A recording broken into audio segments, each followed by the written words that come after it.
Shalom, selamat siang. Perkenalkan, nama saya Iriani Sembiring. Saya adalah guru pendidikan agama Kristen di SMTK Nehemia Tapanuli Tengah. Sekaligus saya adalah mahasiswi PPG dalam jabatan BEX 3 tahun 2025 dengan nomor induk 25010615754 di LPTK IAKN Tarutung. Hari ini saya akan melakukan praktek pembelajaran uji kinerja pada kelas 11 dengan materi peran keluarga dan sekolah dalam pendidikan. Terima kasih dan selamat menyaksikan. Tuhan Yesus memberkati. Oke, selamat pagi semuanya. Pagi, Bu. Luar biasa. Yes.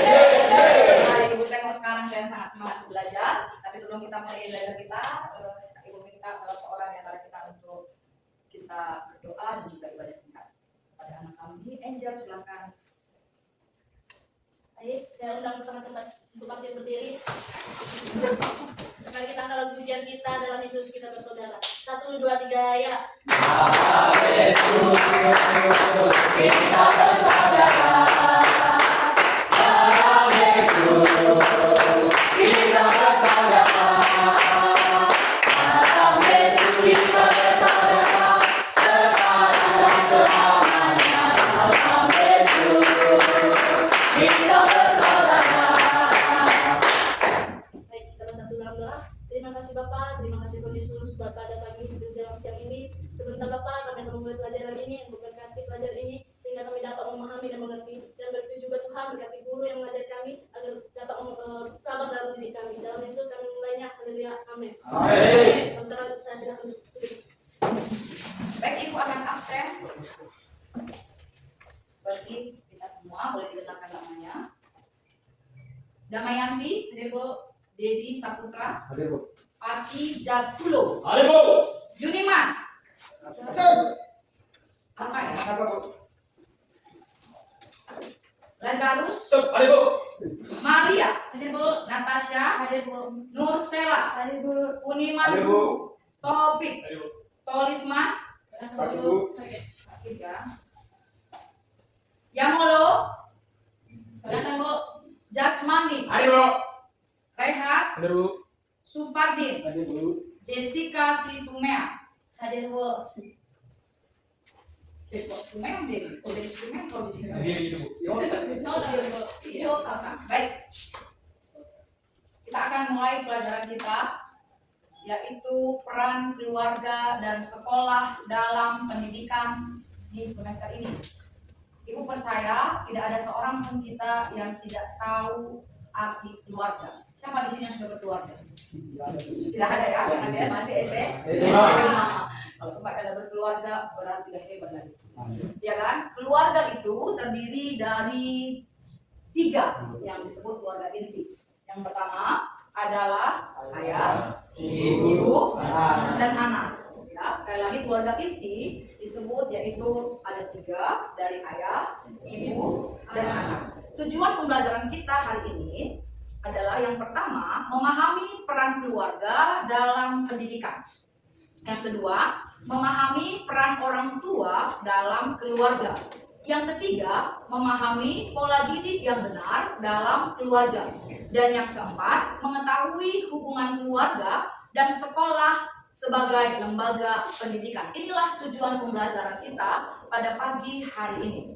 Baik, yang pertama tadi Ibu sudah awali, yaitu peran keluarga dalam pendidikan. Kita harus tahu bahwa keluarga itu terdiri dari 2 bagian, yaitu yang pertama keluarga inti, yang dimana tadi telah Ibu sebutkan keluarga inti yaitu suami atau ayah sebagai kepala keluarga, ibu atau istri sebagai penolong, anak sebagai anugerah. Yang kedua, keluarga besar terdiri dari suami, istri, anak ditambah ya, ayah, ibu, saudara laki-laki, saudara perempuan, kakek, nenek, bibi dan lain sebagainya. Ya, jadi ada 2 bagian. Yang pertama tadi apa? Tidak, keluarga inti dan keluarga besar. Ya, jadi ini kan harus tahu. Jadi keluarga inti itu anakku dan harus mengerti suami, istri, anak. Jadi kalau misalnya ada orang tua, kalau dia sudah berkeluarga, dia ada mertua atau sebagai orang tua, itu sudah keluarga luar. dari inti. Memang dia keluarga, tapi sudah masuk keluarga besar. Jadi hidup kita tidak lagi bisa dikuasai yang namanya oleh orang tua. Kita sebagai suami harus memiliki tanggung jawab kepada istri dan anaknya. Tanggung jawab yang mutlak penuh itu hanya kepada istri anak. Kepada orang tua bagaimana, Bu? Orang tua kalau kau tidak lagi bertanggung jawab penuh kepada mereka, tetapi sebagai pengabdianmu sebagai anak, kau harus memberikan pengabdian kepada orang tua, namun bukan tanggung jawab. Ya kan? Bukan tanggung jawab. Itu sebagai pengabdian. Baik. Jadi keluarga adalah unit sosial terkecil yang terdiri dari orang tua dan anak-anak serta anggota keluarga yang lainnya yang tinggal bersama. Ya, itu keluarga. Catatan, keluarga Kristen diharapkan menjadi gereja kecil yang menerapkan nilai-nilai kekristenan dalam kehidupan sehari-hari. Ya, jadi kita sebagai keluarga Kristen, kita harus memiliki yang pertama, kepala dari keluarga adalah Tuhan Yesus. Kepala dari keluarga itu, ya kan, selain tadi sebagai suami, yang mengepalai keluarga adalah Tuhan Yesus. Jadi sebagai umat Kristen, berarti kita harus mengutamakan Tuhan lebih dari segalanya. Yang pertama, peran orang tua sebagai pendidik. Sebagai pendidik, dalam hubungan antar anggota keluarga, orang tua mempunyai tanggung jawab dan tugas sebagai yang pertama apa? Teladan. Katakan teladan. Orang tua, jadi nanti kalian akan jadi orang tua pastinya.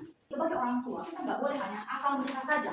Tidak boleh hanya, oh aku cinta sama dia cinta sama aku, ya sudahlah kami menikah. Gak bisa seperti itu. Atau aku cinta sama dia cinta sama aku, sudahlah kami buat anak. Gak bisa seperti itu. Sekarang sudah diatur dengan undang-undang. Paling sedikit umurnya 20 tahun.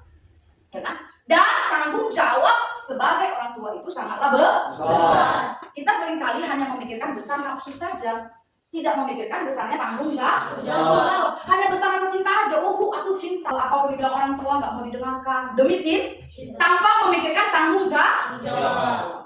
Jadi yang paling penting kalian harus tahu peran orang tua. Dan kelak udah bilang peran kalian kelak 5 tahun ke depan mungkin akan menikah ada. Ya kan, mungkin udah 20 tahun langsung menikah, mungkin. Ingat peranmu sebagai orang tua ketika kau bilang menikah, cinta sama anak seseorang, kau menikah dengan dia, berarti kau sudah jadi orang tua. Dan peran sebagai orang tua itu adalah yang pertama, teladan. Banyak sekali mungkin orang tua kita juga di rumah, banyak sekali kita orang tua kita gagal mencari teladan. Benar atau tidak? Benar. Siapa di sini orang tuanya bisa jadi teladan atas hidupnya? Coba angkat tangan. Ada? Kita nggak mau angkat tangan. Antara takut atau bagaimana? Kita rata-rata. Kenapa? Karena mungkin orang tua kita pun dulu nggak pikirkan, tidak memikirkan perannya. Dia hanya pikirkan apa nafsunya. Yang penting cinta, yang penting aku suka. Ya kan? Dia nggak pikirkan peran dia sebagai orang tua sangatlah besar. Harus sebagai teladan, bayangkan. Ya kan? Teladan itu bagaimana? Yang pertama, seharusnya suami atau ayah harus membawa anak dan istrinya datang kepada Tuhan untuk beribadah. Nyatanya apa? Orang tua jangan kali dia kasih aja dulu dulu, pergi kau ke gereja, iya kan? Gak jadi teladan. Apa kita mewariskan itu juga nanti sama keturunan kita?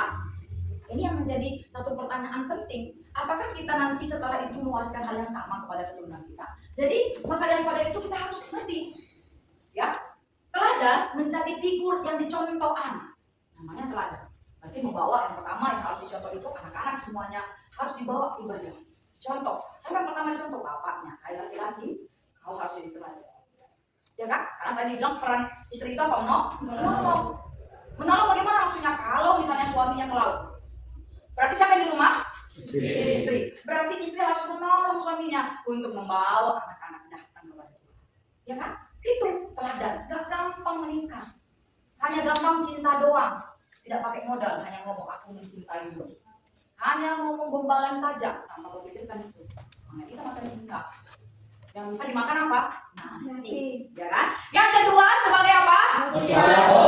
Motivator, menjadi pemberi semangat bagi anak-anak. Mau tanya di rumah kita, nggak usah jauh-jauh. Ada nggak orang tua kita memberi semangat? Atau orang tua kita cuek? Kalau sekolah lah, nggak sekolah nggak usah lah. Untuk punya itu, masa depan punya itu. Ya kan? Gak ada orang tua kita bilang, gimana aku sekolahnya? Semangat ya. Dapat nilai berapa tadi? Oh mau nilai 0 sampai nilai 100. Biasa aja, ya kan? Gak ada semangatnya. Padahal peran kita itu harus memberi semangat, memberi doa. Saya kalau begitu orang tua kita, pasti nanti kita semua jadi pemimpin ke depan. Ya kan? Tapi nyatanya apa? nyatanya orang tua lupa akan perannya sebagai orang tua. Dia pikir, ya udah buat anak, ya udah besar-besar sendirilah, ya kan? Mau makan dia, mau kurang makan dia, mau sekolah, mau nggak sekolah, ya besar-besar sendirilah, terserah. Aku dulu kayak gitu juga mamaku. Itulah juga kau, ya kan? Harus berbeda. Makanya dia disekolahkan supaya nanti kalian menciptakan generasi yang berbeda. Yang ketiga, teman atau sahabat. Ya, jadi peran orang tua itu teladan, motivator, teman atau sahabat. Menjadi teman sahabat untuk mendengar semua cerita, bahkan menerima keluh kesah anak. Ya kan, sebenarnya kita sama orang tua itu seharusnya terbuka. Banyak kita kan takut terbuka sama orang tua. Kenapa? Jadi kalau aku bilang aku suka sama dia, marahi aku. Ya kan? Jadi ngomong aja lah, gak terbuka. Apalagi perannya? Sebagai pendidik dalam hubungan antar anggota keluarga, orang tua mempunyai tanggung jawab dan tugas sebagai inspirator, menjadi figur yang membangun kesadaran anak agar menjadi pribadi yang lebih baik. Inspirator, ya kan, menginspirasi anak-anak itu. Bagaimana supaya anak-anak itu punya gambaran ke depan, ya kan? Yang paling mendorong ini menjadi inspirator. Yang kelima adalah konselor, menjadi pendengar dan pembimbing. Konselor ini sangat jarang orang tua kita kerjakan. Kenapa? Karena orang tua kita semuanya pada sibuk. Entah sibuk main handphone, yang penting sibuk lah. Ya kan? Entah sibuk kerja, sibuk, entah sibuk kasih pinahan. Mana ada waktu untuk mendengar, apalagi laki-laki, boro-boro mendengar kita, mendengar istrinya aja tidak. Ya kan? Bagaimana mendengar kita lagi sebagai anak? Yang keenam apa? Pengawas. Siapa di sini kalau misalnya dia nggak pulang sekolah tepat waktu, ada orang tua cariin atau tidak? Cari, sama di sini kita cari orang tuanya. Cuma si Angel, kamu cari juga. Telepon. Jadi yang lain nggak ada cari.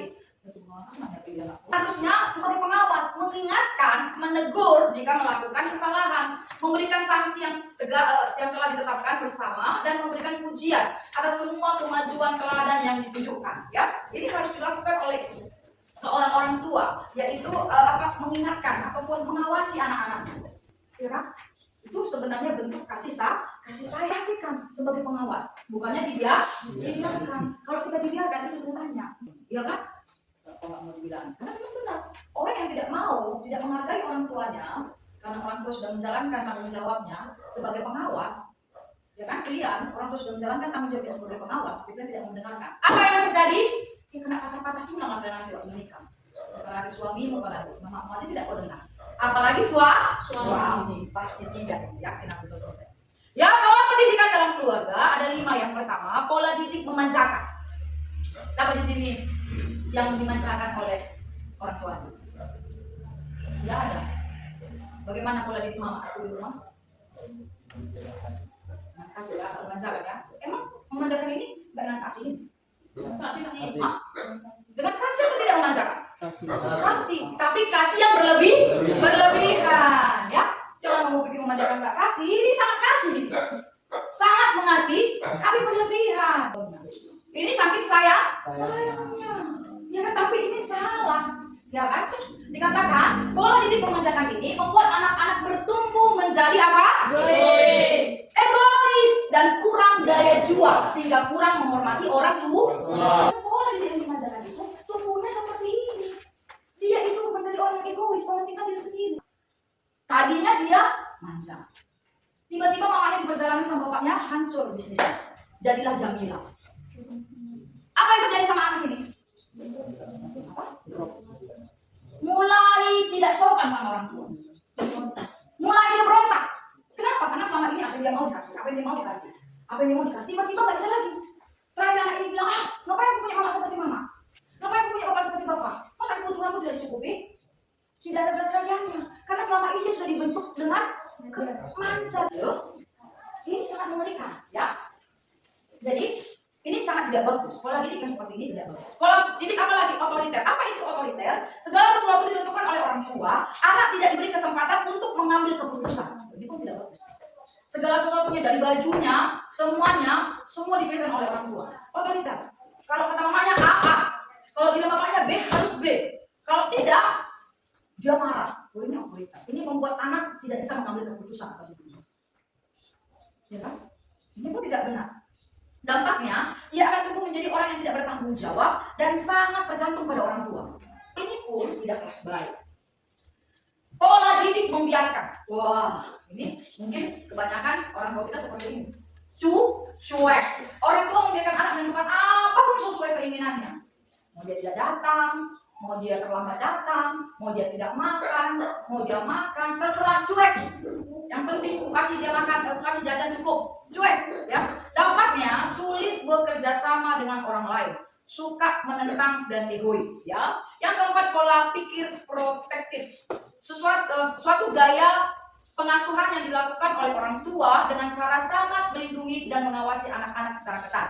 Akibatnya anak kurang mandiri, kurang inisiatif, tidak dapat mengembangkan potensinya dengan baik, memiliki rasa takut yang berlebihan. Yang kelima, pola pikir otoriatif.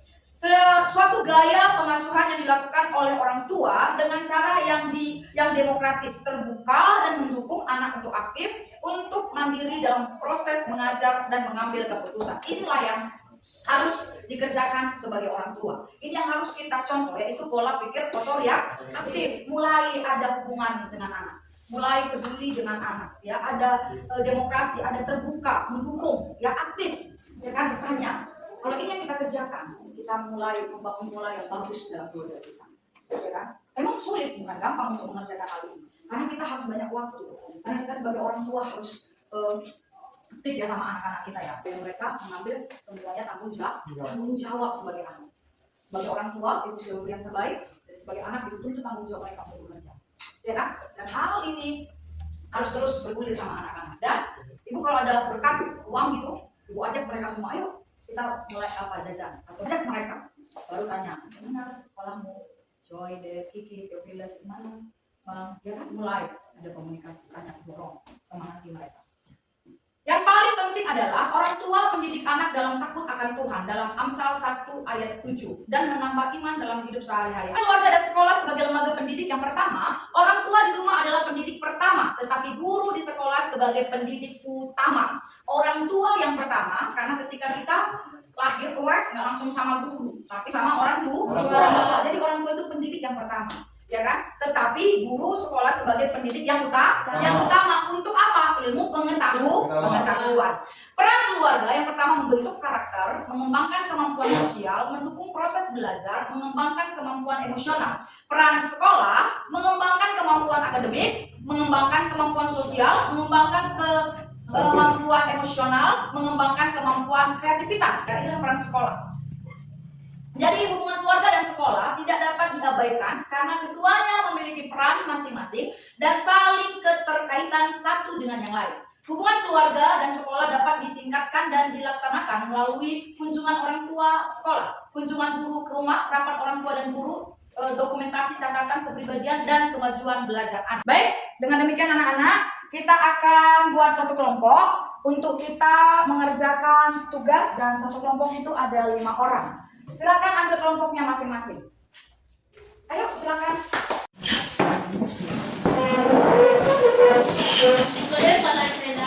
Woi, kenapa?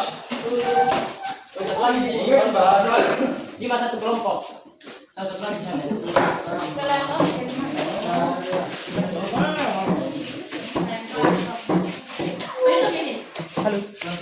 Halo.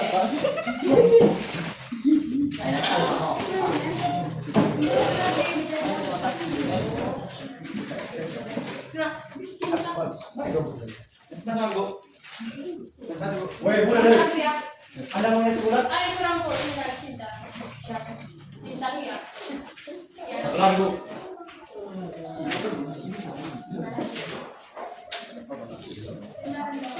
Baik, silakan dikerjakan ya. Baik, kami dari kelompok keempat. Inilah hasil dari kesimpulan kami, yaitu kesimpulannya, jadi hubungan keluarga dan sekolah tidak dapat diabaikan karena keduanya memiliki peran masing-masing dan saling keterkaitan dengan satu dan yang lainnya. Hubungan keluarga dan sekolah dapat ditingkatkan dan dilaksanakan melalui kunjungan orang tua ke sekolah, kunjungan guru ke rumah, rapat orang tua dan guru, dokumentasi catatan kepribadian dan kemajuan belajar anak. Ayo, kita akan mendengarkan kelompok 4 untuk Saya akan mendengarkan kelompok 4. Jadi, Diskusi mereka. Silakan. inilah kami mencoba hasil kesimpulan diskusi kami. Itu kesimpulan apa yang kami dapatkan dari pembelajaran peran keluarga dan sekolah dalam pendidikan. Yaitu dari hubungan keluarga dan sekolah tidak dapat diabaikan karena kebudayaan memiliki peran masing-masing dan saling keterkaitan satu dengan yang lain. 2. Yaitu hubungan keluarga dan sekolah dapat ditingkatkan dan dilaksanakan melalui kunjungan orang tua ke sekolah, kunjungan guru ke rumah orang tua, dan atau rapat orang tua dan guru, dokumentasi catatan kepribadian yang kemajuan belajar anak. Baik, jadi intinya kedua peran ini tidak dapat dipisahkan. Silakan duduk, mari beri tepuk tangan untuk kelompok kita. Kita akan akhiri pelajaran kita minggu ini. Minggu depan kita akan belajar kembali. Ibu harap kalian tetap semangat, tetap bergairah, dan Tuhan Yesus memberkati. Baik, untuk doa penutup dan Ibu siapa? Rehat, silakan.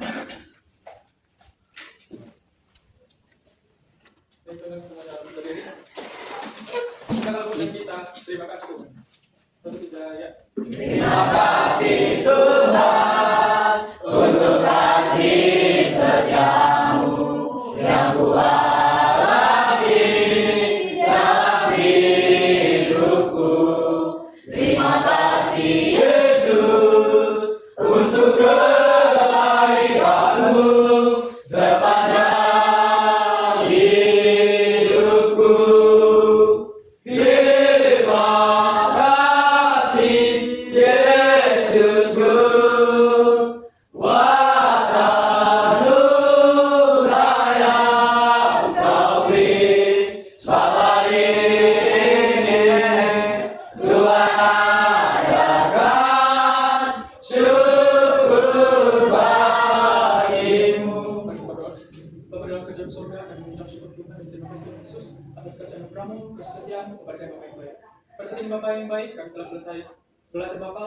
Terima kasih Tuhan atas kesetiaan-Mu telah menyertai kami Bapa yang baik sampai selesai Tuhan Yesus. Ajaran yang telah disampaikan guru kami kepada kami Bapa yang baik. Tuhan, semoga yang diajari guru kami kepada kami Bapa bisa menjadi terang kami terapkan dalam hidup kami dan melakukannya setiap hari Bapa yang baik. Tuhan, berkati guru kami, berilah kelimpahan keberkatan kepada dia Bapa yang baik, itu bisa kepada dia Bapa yang baik. Dan kami juga Tuhan, berilah kami juga hikmat Tuhan Yesus untuk dapat melakukan segala sesuatu yang Engkau berikan kepada kami Bapa yang baik. Terima kasih Tuhan Yesus, dengan anak-Mu, kami mengucap syukur dan berterima kasih. Haleluya, haleluya. Amin. Selamat duduk. Selamat siang semuanya. Siang.